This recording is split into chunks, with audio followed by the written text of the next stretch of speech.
दिल रोता है। थोड़ा नबी के बारे में जानकारी दे दूं मैंने नबी को पढ़ा है, अल्लाह ने उनको महबूब कहा है। उनका दिल इतना साफ था कि अगर पड़ोसी भूखा है, वहां उन्होंने हिंदू मुसलमान नहीं बताया है कुरान में, आप कहीं भी देख लीजिए, नहीं है कोई भी भूखा है तो आप खाना नहीं खा सकते। एक बार वो मक्का मदीना इस्लाम फैलाने गए, लोगों ने विरोध किया, पत्थर मारे, जूते तक में उनके खून, उनकी जूती जो थी उन पे भी खून आ गया था, भर गया था।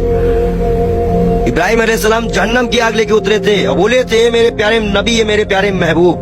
वो इसलिए बोले थे कि अल्लाह उनको प्यारे नबी और महबूब करते थे। इस्लाम के लास्ट पैगंबर माने जाते हैं। उन्हीं की उम्मत जो है अल्लाह की बारगाह में जाएगी, सुनवाई होगी।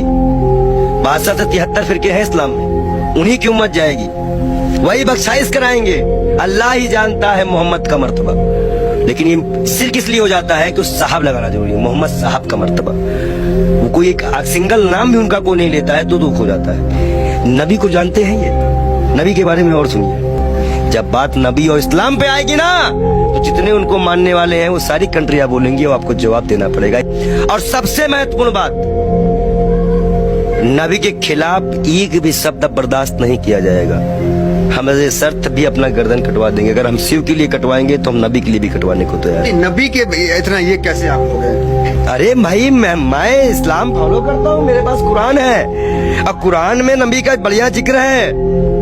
अल्लाह ने बताया है, मूसा अलैहिस्सलाम यहूदियों के पैगंबर, ईसा अलैहिस्सलाम ईसाइयों के पैगंबर, हजरत मोहम्मद साहब इस उम्मत के लिए सब हमें पता है। हम पागल बो रहे नहीं हैं, हम इस्लाम को पूरी तरह से स्टडी करे हुए।